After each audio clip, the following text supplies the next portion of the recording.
बिस्मिल्लाहिर्रहमानिर्रहीम अस्सलाम वालेकुम। आओ जी अज बनाने बारबीक्यू चिकन ते ਉਹ ਵੀ ਇਲੈਕਟ੍ਰੋਨਿਕ ਟਰੇ 'ਚ ਬਗੈਰ ਚੁੱਲ੍ਹੇ ਤੋਂ। ਇੰਨੇ ਈਜ਼ੀ ਤਰੀਕੇ ਨਾਲ ਮੈਸੇਜ ਸੇਲਾਂ ਲੱਗੀਆਂ ਹੋਈਆਂ ਸੀ ਤੇ ਉਹਦੇ ਤੋਂ ਇਲੈਕਟ੍ਰੋਨਿਕ ਟਰੇ ਆਰਡਰ ਕੀਤੀ ਤੇ ਉਹ ਮਾਸ਼ਾਅੱਲਾ ਅੱਜ ਮਿਲ ਗਈ ਤੇ ਮੈਂ ਕਿਹਾ ਉਹਦਾ ਤੁਹਾਨੂੰ ਨਾ ਦੱਸਦੇ ਆ ਕਿ ਉਹਦੇ 'ਚ ਬਣਾਉਣੇ ਆ। ਸਭ ਤੋਂ ਪਹਿਲੇ ਮੈंने ਉਹ ਚਿਕਨ ਲੈ ਲਿਆ ਯਾਨੀ ਕਿ ਡਰਮ ਸਟਿਕ ਲੈ ਲਏ। ਉਹਨਾਂ ਨੂੰ ਸਿਰਕੇ ਵਾਲੇ ਪਾਣੀ 'ਚ 5-10 ਮਿੰਟ ਲਈ ਡਿਪ ਕਰ ਦਿੱਤਾ। ਹੁਣ ਉਹਨਾਂ ਨੂੰ ਅੱਛੀ ਤਰ੍ਹਾਂ ਧੋ ਲਿਆ।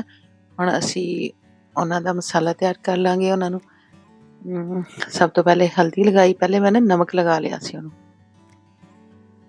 ਧੋਣ ਤੋਂ ਬਾਅਦ ਨਮਕ ਲਗਾ ਲਿਆ, ਹਲਦੀ ਡਾਲੀ, ਫਿਰ ਸੁਰਖ ਮਿਰਚ ਲੈ ਲਈ, ਉਹ ਵੀ ਲਗਾ ਲਿਆ ਉਹਨੂੰ। ਸੁੱਕਾ ਧਨੀਆ ਕ੍ਰਸ਼ ਕੀਤਾ ਹੋਇਆ ਉਹ ਵੀ,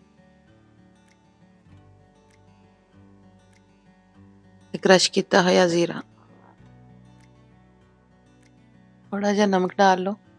ਇਹ ਸਾਰੀਆਂ ਚੀਜ਼ਾਂ ਜਿਹੜੀਆਂ ਤੁਸੀਂ ਜਿੰਨਾ ਆਪਣਾ ਚਿਕਨ ਲੈਣਾ ਉਸ ਦੇ ਹਿਸਾਬ ਨਾਲ ਡਾਲ ਲਈਆਂ ਆਪਣੇ ਟੇਸਟ ਦੇ ਮੁਤਾਬਕ। ਤੇ ਥੋੜ੍ਹਾ ਜਿਹਾ ਕੋਈ 1 ਚਮਚ ਆਇਲ ਲੈ ਲਿਆ, ਉਹ ਵੀ ਡਾਲ ਕੇ ਉਹਦੇ ਉੱਪਰ ਤੇ ਅੱਛੀ ਤਰ੍ਹਾਂ ਉਹਨੂੰ ਮਸਲ ਕੇ ਅੰਦਰ ਤੱਕ ਲਗਾ ਲਿਓ, ਕਿਉਂਕਿ ਮੈਂ ਕੱਟ ਲਗਾਏ ਹੋਏ ਸੀ। ਡਰਮ ਸਟਿਕ ਜਿਹੜੇ ਨੇ ਲੈਗ ਪੀਸ ਸੀ ਉਹ ਵੱਡੇ ਸੀਗੇ ਤੇ ਉਹਨਾਂ ਨੂੰ ਡੀਪ ਡਰਮ ਸਟਿਕਾਂ ਨੂੰ ਲਗਾ ਲਿਆ ਕੱਟ। ਆ ਦੇਖੋ ਜੀ, ਹੁਣ ਅੱਛੀ ਤਰੀਕੇ ਨਾਲ ਲਗਾ ਕੇ ਕੋਈ 5-10 ਮਿੰਟ ਲਈ ਰੱਖ ਦਿਓ ਫਰਿੱਜ।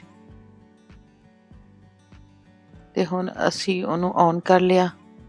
ਉਹਦੇ ਥੋੜ੍ਹਾ ਜਿਹਾ ਕੋਈ 1 ਚਮਚ ਲਗਾ ਕੇ ਇੱਕ ਉਹਨੂੰ ਫੈਲਾ ਲਓ।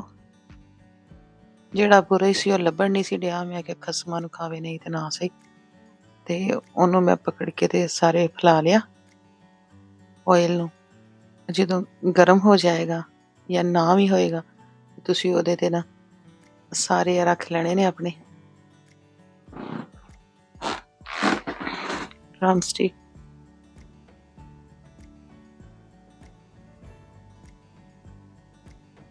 ਇਹ ਨੌਨ ਸਟਿਕ ਟਰੇ ਦਾ ਇਹ ਫਾਇਦਾ ਹੈ ਕਿ ਇਹਦੇ ਨੀਚੇ ਚਿਪਕਦਾ ਨਹੀਂ ਹੈ। ਤੇ ਥੋੜ੍ਹੇ ਜਿਹੇ ਆਇਲ ਨਾਲ ਹੀ, ਯਾਨੀ ਕਿ ਜਿਹੜੇ ਲੋਕ ਡਾਈਟਿੰਗ 'ਤੇ ਨੇ ਜਾਂ ਜਿਹੜੇ ਆਇਲ ਤੋਂ ਪਰਹੇਜ਼ ਕਰਦੇ ਨੇ ਉਹਨਾਂ ਲਈ ਬੜੀ ਅੱਛੀ ਚੀਜ਼ ਹੈ। ਮੈਂ ਤਾਂ ਅੱਜ ਇਸਤੇਮਾਲ ਕੀਤੀ, ਮੈਨੂੰ ਤਾਂ ਬੜੀ ਅੱਛੀ ਲੱਗੀ। ਹਜੇ ਵੀ ਸੇਲ ਲੱਗੀ ਜੇ, ਲੈ ਸਕਦੇ ਜੇ।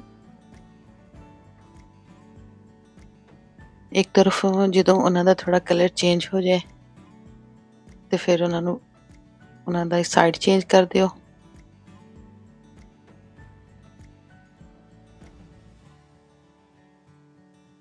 ਤੇ ਉਹਨਾਂ ਨੂੰ ਕੋਈ 10 ਮਿੰਟ ਲਈ ਢੱਕ ਦਿਓ। 350 ਤੇ ਤੁਸੀਂ ਲਗਾਉਣਾ ਉਹਨੂੰ। ਉਹਦੀ ਇੰਨੀ ਹੀਟ ਰੱਖਿਓ। ਆ ਦੇਖੋ ਜੀ, 10 ਮਿੰਟ ਬਾਅਦ ਇੱਕ ਢੱਕਣ ਰੱਖਣ ਨਾਲ ਇੱਕ ਦੇ ਨਾਲ ਉਹ ਸਟੀਮ ਹੋ ਜਾਂਦੇ ਨੇ ਤੇ ਨਾਲੇ ਉਹ ਜਿੱਦਾਂ ਬਾਰਬੀਕਿਊ ਦਾ ਹੁੰਦਾ ਥੋੜ੍ਹਾ ਉੱਪਰੋਂ ਕਰੰਚੀ ਜਿਹਾ ਕ੍ਰਿਸਪੀ ਜਿਹਾ ਉਸ ਤਰ੍ਹਾਂ ਹੋ ਜਾਂਦਾ। ਚੁੱਲ੍ਹੇ ਤੇ ਉਹਨੂੰ ਰੱਖਣਾ ਨਹੀਂ ਪੈਂਦਾ। ਆ ਦੇਖੋ, ਆਇਲ ਵੀ ਉਹਨੇ ਦਾ ਓਨਾ ਹੀ ਆ ਤੇ ਉਹ ਵੀ ਵਿੱਚੋਂ ਤਕਰੀਬਨ ਗਲਣ ਰਹੇ ਨੇ। ਇਹਨੂੰ ਮੈਨੂੰ ਲੱਗਦਾ ਸੀ ਜਿਸ ਤਰ੍ਹਾਂ ਇਹਨੂੰ ਮੈਂ ਕੱਟ ਨਹੀਂ ਲਗਾਇਆ, ਚੇਤਾ ਭੁੱਲ ਗਿਆ। ਤੇ ਹੁਣ ਮੈਨੂੰ ਛੁਰੀ ਦੇ ਨਾਲ ਦੇਖੋ ਕੱਟ ਲਗਾ ਲੈਂਦੀ ਹਾਂ।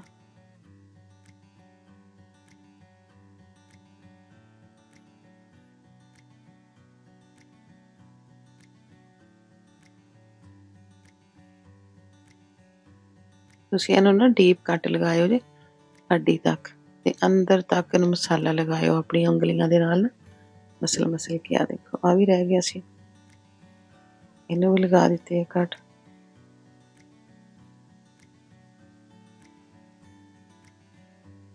ਅੱਜ ਮੈਂ ਥੋੜ੍ਹੇ ਜਿਹੇ ਬਣਾਏ, ਮੈਂ ਕਿਹਾ ਇੱਕ ਦਫਾ ਟਰਾਈ ਕਰਕੇ ਦੇਖੀ, ਅਗਰ ਅੱਛੇ ਬਣੇ ਤੇ ਫਿਰ ਨੈਕਸਟ ਟਾਈਮ ਤੁਸੀਂ ਤਕਰੀਬਨ ਕੋਈ 5 ਮਿੰਟ ਲਈ ਨਾ ਉਹਨਾਂ ਨੂੰ ਢੱਕ ਕੇ ਪਕਾਇਓ। ਤੇ ਤਕਰੀਬਨ ਕੋਈ ਅੱਧੇ ਘੰਟੇ 'ਚ ਇੰਨੇ ਅੱਛੇ ਬਣ ਗਏ ਸੀ ਨਾ, ਜਦੋਂ ਤੁਹਾਨੂੰ ਮਹਿਸੂਸ ਹੋਵੇ ਕਿ ਇੱਕ ਤਰਫੋਂ ਪੱਕ ਗਏ ਨੇ ਤੇ ਦੂਸਰੀ ਤਰਫ ਕਰ ਦਿਓ। ਚਲਾਉਂਦੇ ਰਹੋ ਜੇ।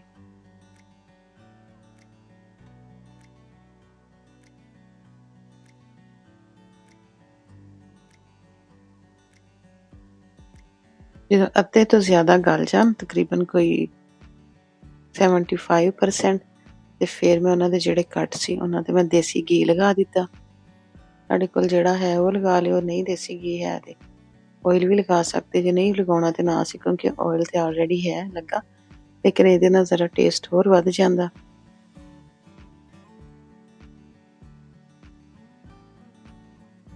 ਬਸ 5-5 ਮਿੰਟ ਲਈ ਤੁਸੀਂ ਢੱਕ ਕੇ ਪਕਾਉਣਾ ਉਹਨੂੰ, ਤਾਂ ਕਿ ਨਾਲ ਤੇ ਸਟੀਮ ਹੋ ਜਾਣ ਤੇ ਨਾਲ ਆ ਦੇਖੋ ਮਾਸ਼ਾਅੱਲਾ ਜੀ ਉਹਨਾਂ ਦੇ ਕਿੰਨਾ ਅੱਛਾ ਕਲਰ ਹੋ ਗਿਆ।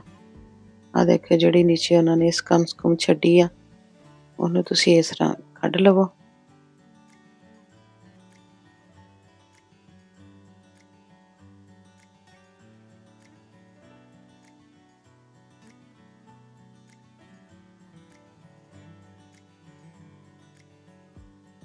ਬਈ ਉਹ ਬੜੀ ਵਧੀਆ ਚੀਜ਼ ਜੇ ਜਿਹੜੀ ਆ, ਜਿਹੜੇ ਤੇ ਇਹ ਤੇ ਬਲਕਿ ਬੜੀ ਅੱਛੀ ਟਰੇ ਹੈ, ਏਡੀ ਡੀਪ ਨਹੀਂ ਹੈ ਲੇਕਿਨ ਅੱਛੀ ਚੀਜ਼ ਆ।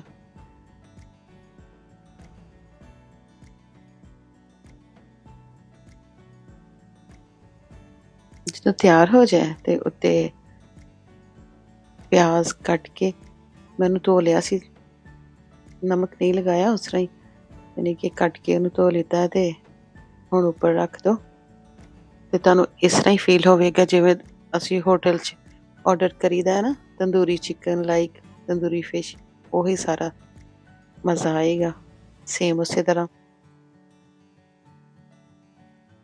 ਜ਼ਰਾ ਕੁ ਉਹਨੂੰ 2-3 ਮਿੰਟ ਲਈ ਦੁਬਾਰਾ ਤੁਸੀਂ ਢੱਕ ਦੇਣਾ ਤਾਂ ਕਿ ਪਿਆਜ਼ ਵੀ ਥੋੜ੍ਹਾ ਸੌਫਟ ਹੋ ਜਾਏ।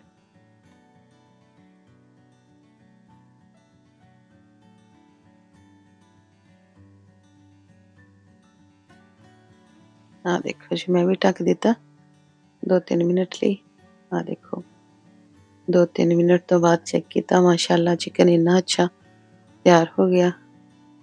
ਉਹਦਾ ਇੱਕ ਬੰਨੇ ਸਵਿਚ ਕੱਢੋ, ਵਾਇਰ ਇੱਕ ਬੰਨੇ ਰੱਖੋ ਤੇ ਇਸੇ ਤਰ੍ਹਾਂ ਹੀ ਸਰਵਿੰਗ ਤੇ ਰੱਖ ਦਿਓ, ਸਰਵ ਕਰੋ ਰੋਟੀ ਦੇ ਨਾਲ, ਨਾਨ ਦੇ ਨਾਲ। ਆਪਣਾ ਖਿਆਲ ਰੱਖਿਓ, ਮੈਨੂੰ ਯਾਦ ਰੱਖਿਓ, ਮੇਰੇ ਚੈਨਲ ਨੂੰ ਸਬਸਕ੍ਰਾਈਬ ਵੀ ਕਰ ਲਿਓ। ਅਗਰ ਵੀਡੀਓ ਅੱਛੀ ਲੱਗੇ ਤਾਂ ਲਾਈਕ ਸ਼ੇਅਰ ਵੀ। ਅੱਲਾ ਹਾਫਿਜ਼।